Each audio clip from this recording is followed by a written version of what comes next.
ఏ రాష్ట్ర ప్రభుత్వాలైనా ఉద్యోగ ఉపాధి అవకాశాలు కల్పించాలి ప్రజలకు, కానీ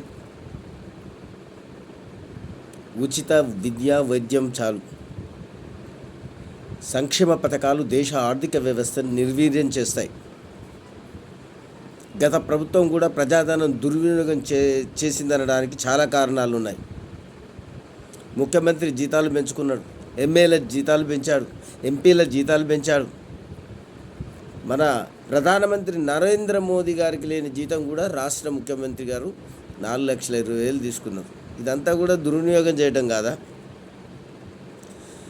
పంజాబ్లో సైనికులు చనిపోతే ఒక్కొక్కరికి 5 లక్షల రూపాయల చొప్పున ఎక్స్గ్రేషియా ప్రకటించుడు గత ముఖ్యమంత్రి గారు, మాజీ ముఖ్యమంత్రి గారు.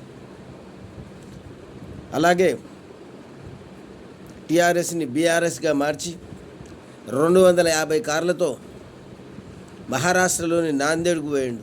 ప్రజాధనం అంతా కూడా ఏం చేశారు చూడండి, దుర్వినియోగం చేశారు.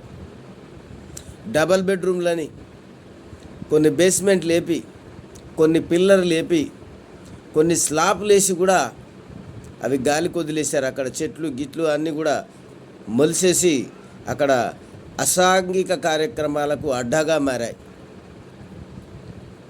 ప్రభుత్వం విలువైనటువంటి కోకాపేట భూములను కూడా అమ్ముకుంది.